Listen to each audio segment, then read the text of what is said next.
The clash between the Vikings and the Mongols isn't a historical battle that ever happened, but it is one of the most fascinating comparisons in world history. Two cultures separated by centuries and continents, both feared, both unstoppable forces of their time. And yet, their ways of conquest, their motivations, and even their legacies could not be more different. To understand who truly conquered more, we need to peel back the myths and step into their world. The Viking Age began in the late 8th century, and its warriors came roaring out of Scandinavia like a storm. Their longships were fast, shallow drafted vessels that could slip through rivers and land on unsuspecting coasts. England, Ireland, France, even as far as Russia and the Mediterranean, no place felt entirely safe. What set them apart wasn't just their brutality, though that became their reputation, but their ability to adapt. They didn't just raid, they settled. They traded, they absorbed new cultures into their own. Their conquest was as much cultural as it was territorial. The Mongols, by contrast, emerged from the harsh steppes of Central Asia centuries later. In the early 13th century, and under the leadership of Genghis Khan, they forged the largest contiguous land empire in history. The Mongols did not creep along rivers in sleek ships, they swept across entire continents on horseback, moving with terrifying speed. In a matter of decades, they crushed great empires, Khwarezmian dynasty, the Jin, the Abbasids, the Kievan Rus. Entire cities vanished under their fury. When we compare them, we have to look not only at land conquered but at the way they reshaped the world. The Vikings opened up Europe to new trade routes. They established the foundations for kingdoms that would become England, Norway, and Russia. They left behind place names, genetic footprints, even words in the English language. They wove themselves into the fabric of the lands they touched. The Mongols, however, redrew the map. They created a single system of governance that linked China to Persia, Russia to India. The Pax Mongolica, the Mongol peace, allowed trade, ideas, and technology to move across Eurasia with unprecedented safety. Gunpowder, paper money, and even the Black Death spread along these routes. Their conquest was fast, brutal, and transformative. But before we crown one the greater conqueror, we need to understand the sheer scale of what each achieved. The Vikings never formed an empire in the traditional sense. Their power was decentralized, their raids often led by independent chieftains. Even the so-called Great Heathen Army that terrorized Anglo-Saxon England was more of a coalition than a state force. Their control over territories was often temporary, and yet they left a permanent mark on places like Dublin, Normandy, and Iceland. The Mongols, by contrast, were master organizers. Genghis Khan built a disciplined army out of rival tribes, introduced meritocracy where promotions were based on skill rather than birth, and established an intelligence network to stay ahead of his enemies. Their conquests were not just a series of raids, they were campaigns aimed at domination, at bringing entire civilizations under their banner. Both were feared, but for different reasons. A Viking raid meant your village might be burned, your church looted, your people taken as slaves, but it might also mean new trade opportunities later, or even that some of the invaders would settle and become part of your society. A Mongol invasion meant annihilation if you resisted, but mercy and stability if you submitted. Their message was simple: surrender and prosper, resist and perish. There is another difference: time. The Viking Age lasted for nearly 3 centuries, while the height of Mongol expansion happened in just a few decades. This tells us something about intensity. The Mongols were a lightning strike, fast, powerful, leaving scars that were felt for centuries. The Vikings were a slow tide, reshaping the coasts of Europe little by little until the world they entered no longer existed as it had before. And yet, both groups faced similar challenges. Harsh homelands that forced them to look outward, internal rivalries that could fracture them, the need to keep warriors loyal and fed, the constant temptation to shift from raiding to ruling, which often softened their edge. For the Vikings, conversion to Christianity and the rise of centralized kingdoms eventually ended their raiding lifestyle. For the Mongols, succession crises after Genghis Khan's death split the empire into competing khans. So, who conquered more? If we speak in terms of raw land area, there is no contest. The Mongols take the crown. Their empire stretched from the Pacific Ocean to the Danube River. But conquest is not just about maps. It is about what remains after the swords are sheathed. And here, the Vikings may have the advantage. because their influence continues to shape modern nations, languages, and identities to this day. Before we rush to a conclusion, we need to explore the numbers, the battles, and the legacies more deeply. The story of conquest is not just about who had the largest empire, but who changed the world in ways we still feel. And that is where things get truly interesting. Asterisk. When we dive into the military strategies of the Vikings and the Mongols, we begin to see why they terrified their enemies. The Vikings were masters of surprise. Their longships were more than just boats, they were instruments of terror. Built with shallow drafts, they could sail up rivers and land almost anywhere, often where no one expected an attack. Imagine a peaceful monastery far inland, believing itself safe, only to wake up to the sound of oars cutting through water and the sight of dragon-headed ships gliding silently toward shore. The psychological effect alone was half the battle won. Viking warfare was fast and brutal. They struck suddenly, looted quickly, and vanished before organized resistance could gather. They didn't fight to hold ground, not at first. They fought to take wealth and resources. Their weapons were practical, axes that could fell trees or men, swords for close combat, shields forming the famous shield wall. They relied on shock and fear, turning even a small force into a devastating threat. The Mongols, in contrast, were military geniuses of coordination and discipline. Their army was a machine built for conquest. Every soldier was a horse archer trained from childhood to ride and shoot with deadly accuracy. They could fire arrows while galloping at full speed, even turning backward in the saddle to hit pursuers. This made them almost impossible to pin down, but what truly set the Mongols apart was their strategy. They didn't just rely on brute strength, and used intelligence, deception, and planning. They sent scouts far ahead to gather information. They faked retreats to lure enemies into ambushes. They coordinated multiple armies across vast distances, communicating with signal fires, flags, and messengers. No army in Europe or Asia had ever seen anything like it. Consider the Battle of Mohi in 1241, where the Mongols faced the Kingdom of Hungary. They executed a perfect encirclement, trapping the Hungarian forces and slaughtering them almost to the last man. Or the Siege of Zhengdu in China, where they used massive catapults, flaming projectiles, and psychological warfare, including the use of human shields from captured civilians to break the city's will.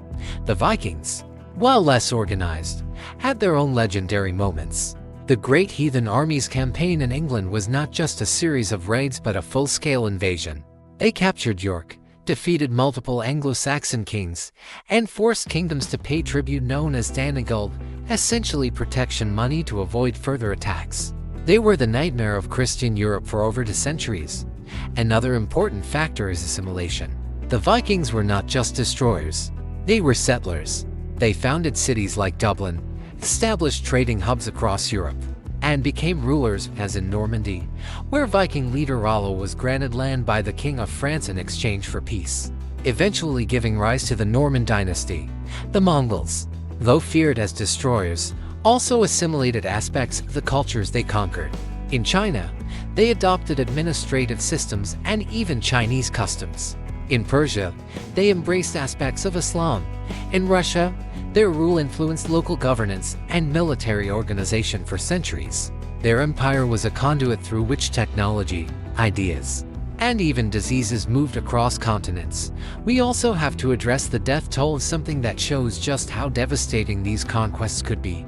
Viking raids were deadly on a local scale, but the Mongol conquests caused death on a level that reshaped demographics.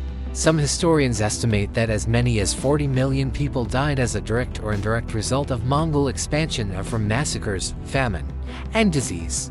Entire cities like Nishapur were reportedly annihilated, with every man, woman, and child put to the sword.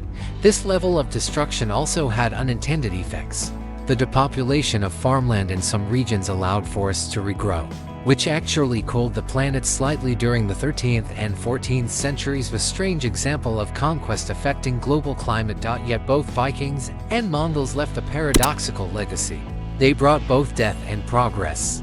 Viking raids spread new ideas, technologies, and trade networks.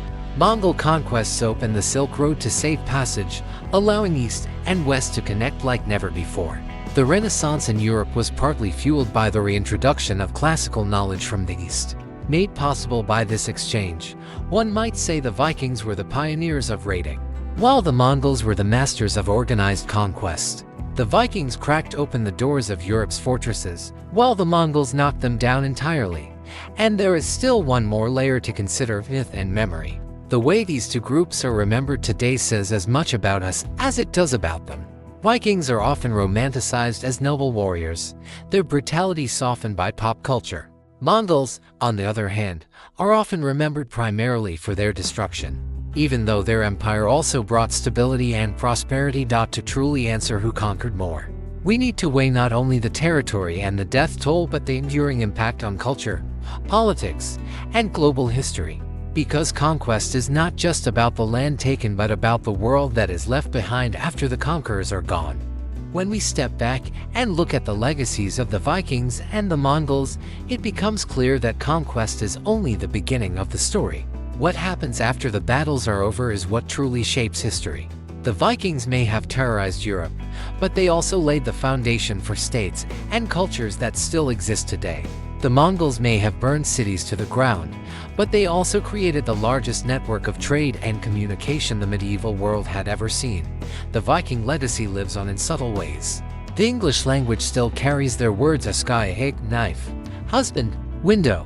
Their DNA is in the bloodlines of millions, especially in the British Isles and parts of France and Russia. Their myths inspired sagas that remain some of the greatest storytelling traditions in European literature, and their spirit of exploration paved the way for later seafarers. It's no coincidence that Leif Erikson reached North America centuries before Columbus. The Viking urge to discover what lay beyond the horizon was unstoppable. Politically, the Vikings altered the course of history by creating Normandy, which later produced William the Conqueror, the man who changed England forever in 1066. Their settlements in Russia led to the formation of the Kievan Rus, which became the cultural ancestor of modern Russia, Ukraine, and Belarus. In short, they didn't just take land, they changed who lived there, what languages were spoken, and what nations would rise. The Mongol legacy is massive but different. They were empire builders on a scale the world had never seen. Genghis Khan's code of law, the Yasa, created order where there had been chaos. They standardized weights and measures, protected merchants, and established an early form of a postal system that could move messages across thousands of miles. Their empire encouraged the exchange of knowledge. Chinese innovations like gunpowder, paper, and printing reached Europe, changing warfare, education, and communication forever. But their legacy is also shadowed by fear. The image of Mongol horsemen appearing on the horizon became a symbol of death and destruction across Eurasia. For generations, cities told stories of the time when the Mongols came and how few survived. The psychological scar they left was deep. Even today, Genghis Khan is seen very differently depending on where you are in the world: a national hero in Mongolia, a villain in parts of the Middle East and Europe. If we ask who conquered more, we have to define what we mean by conquest. If it is purely about land, the Mongols are unmatched. No other empire has ever controlled such a vast, connected territory. If it is about cultural penetration and long-term influence, the Vikings might have the edge, because their descendants became rulers, kings, and shapers of Europe's destiny. There's also the question of time. The Viking Age slowly transformed into the kingdoms of Scandinavia, meaning the conquerors became part of the societies they once raided. The Mongol Empire, however, fractured within a century of Genghis Khan's death. The Khanates that remained continued to wield power, but the unified Mongol world eventually faded. In some ways, the Vikings had a quieter but longer-lasting impact. Perhaps the most fascinating thing is how both stories remind us of the dual nature of conquest. It destroys, but also creates. It ends lives but also births new cultures. The Vikings spread fear, but they also spread trade and ideas. The Mongols devastated cities, but they also built roads and connected civilizations. Their stories also show us that history is rarely black and white. Genghis Khan is remembered as a butcher, but he also outlawed the kidnapping of women, promoted religious tolerance, and encouraged learning.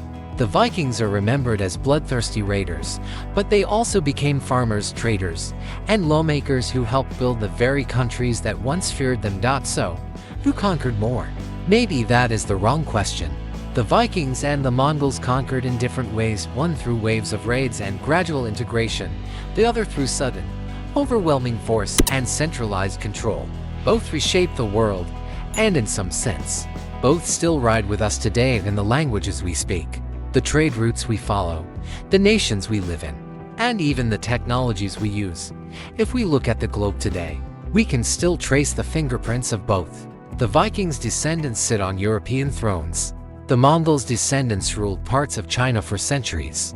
Their impacts ripple forward through time, shaping history long after their swords were laid down. In the end, maybe the answer is that they both conquered everything that truly mattered, not just land, but the imagination of humanity. They became legends. And in history, becoming a legend might be the greatest conquest of all.